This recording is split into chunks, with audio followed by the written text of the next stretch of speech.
ఎంత పెళ్లి చేశా, నేను చేసినట్టు ఎవడూ చేయలా, మా అమ్మాయి పెళ్లికి 4 లారీలు సారీ పంపించా. 4 లారీలు సారీ ఎందుకంటే 4 రోజులైనా కాపురం చేస్తారో లేదో కనుక్కో. ఈ సారీ దేనికి పని లేక అంటే మరి ఒక్కోసారి ఈ పంపిన సారీలు ప్రదర్శించిన వైభవాలే కాపురాన్ని కొలగొట్టేస్తాయండి. అహంకారం వచ్చేస్తుంది అక్కడ. అవసరమైన ఏవో ఇస్తారు. కాపురానికి సారీ ఎందుకు వచ్చిందమ్మా ఆలోచిస్తే తెలుస్తుంది. కొత్త కాపురం పెడుతున్నారు, అన్నీ కొనుక్కోవాలి కదా. కొన్ని పుట్టింటి వాళ్ళు ఇస్తే కొంత భారం తగ్గుతుంది.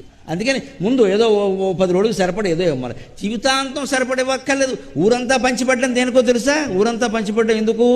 వీళ్ళు పెళ్ళయ్యారు లేదా వంకర సంబంధం పెట్టుకుని కాపురం పెడుతున్నారు అనుకోకండి, మీ ఊళ్ళో ఉంటారో వీళ్ళు దంపతులే అని చెప్పడం కోసం ఇంటింటికి తిరిగి మా అమ్మాయికి పెళ్ళి ఏందండి, సరే మా కోళ్ళు వచ్చిందండి, సరే మా కోళ్ళు వచ్చిందండి, సరే అంటే ఈ కొడుకు కోళ్ళు ఊళ్ళో ఏ ఇంట్లో కాపురం పెట్టినా కూడా వాళ్ళ సక్రమ వివాహం చేసుకున్న దంపతులుగా ఊరందరూ భావించడం కోసం సారి పంచి పెడతారు తప్ప అహంకారం ప్రదర్శించడానికి